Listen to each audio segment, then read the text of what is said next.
My name is Ashley Means, and I am a Grand Junction, Colorado native, and I'm 20 years old. I'm currently a junior at Colorado Mesa University, majoring in fine arts. Perfect. What medium do you use? I do pottery. I mostly focus on reduction-fired ceramics. Most of those are my my functional work. And then my raku pieces as well are my non-functional work.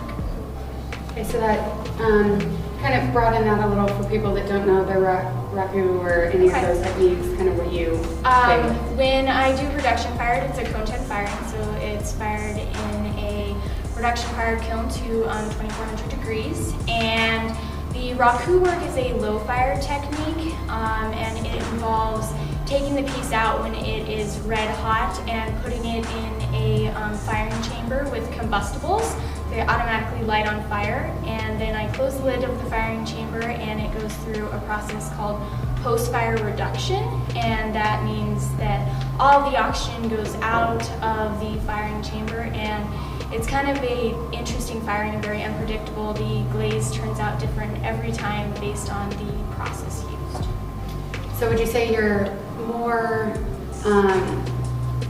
drawn to the process of it or the end product the most?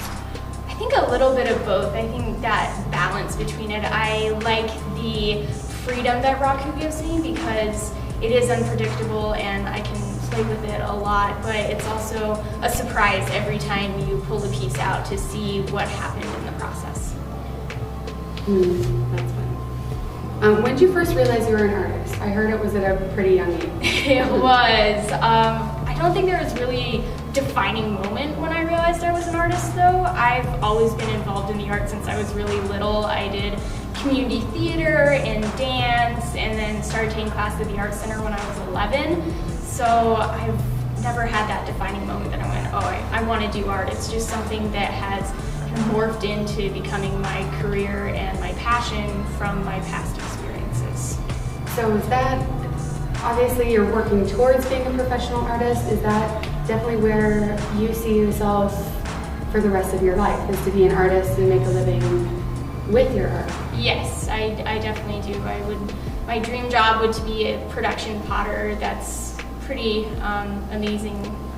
But I would also love to teach at an art center. I think that would be great as well.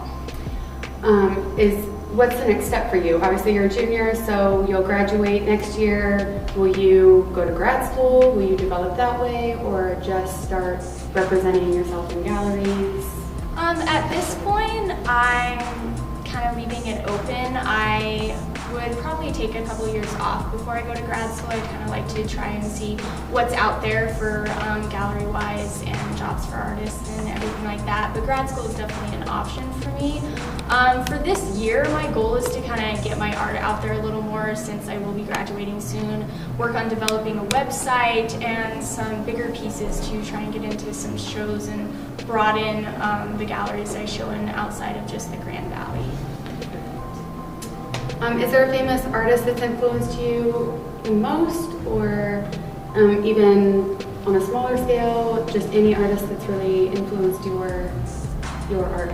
I'm not sure if he's considered famous, but definitely Terry Shepard, the artist in residence at the Art Center, and he's been my main instructor for the 6.5 years I've been doing pottery, so he has definitely been a main catalyst for my pottery. He's encouraged me and helped me pursue education for art and my career as an artist.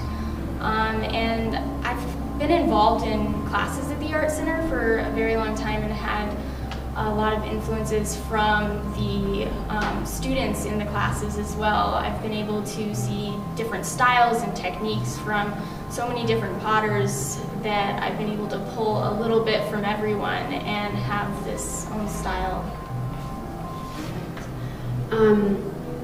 Please describe your favorite style or form of your pottery. I really enjoy all of pottery, but my favorite is to make the functional, just utilitarian pieces. I love the fact that my pieces aren't just a mug someone pulls out of the cupboard and uses. It's a connection for them when they touch my piece, when they drink out of my piece, and being a part of someone's morning every day in their home is an amazing thing. And I love all of pottery because it connects me to nature. Clay comes from the earth, and then I am able to take that and form it and throw it into a work of art. And obviously over here are some of your pieces, and they're exquisite. And is there a story behind any of them, or something you'd like to share about one of your favorite pieces? Yeah. This one right here is the one I was planning on talking about. It really captures some of what I do in my work. I take a lot of inspiration for my pieces from my love of performance arts when I was younger and my love of visual arts now. I use a lot of bright, dramatic glazes to try and capture the expression of the piece. And then I have belly danced since I was 11, and so I'm really interested in that movement of the body and things like that.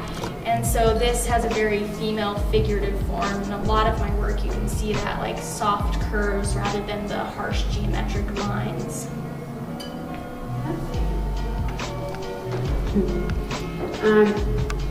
So sometimes it's hard to stay motivated to keep creating. Have you ever had an issue? What keeps you motivated? What inspires you to keep creating and constantly morphing your body of work?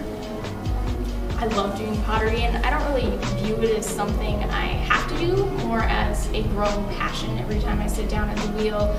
But if I ever do have a problem staying motivated or getting inspired, or even something technical, I find working at a community studio like the Art Center, being around all of the potters there from beginner to intermediate to experienced, that I can have deep artistic and philosophical conversations with them, and that just motivates me and helps me work out part of my work and figure out what to do next. And having those conversations with the potters has definitely inspired me to create some of my best work.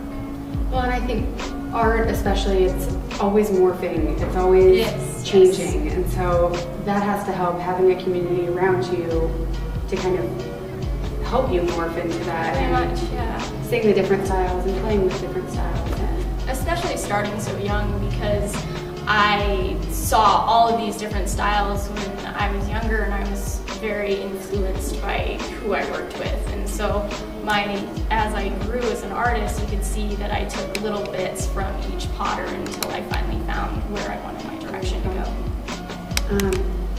And let's see, is there anything else that you'd like the viewers to know about yourself, your art? Maybe elaborate more on the feeling that you get of making pieces a part of every person's everyday life. Sure. I think some of my art has been produced based on opportunities or experiences I've had. Some of it has something I've had to work to learn, and then some of it's just this innate drive inside of me to produce it. I've always been a very hands-on person and a very kinesthetic learner, and pottery allows me to have that connection and that physical aspect of actually throwing and creating the work. And I love that fact that it is a real connection to the piece. And when a person owns the piece, pottery requires personal interaction.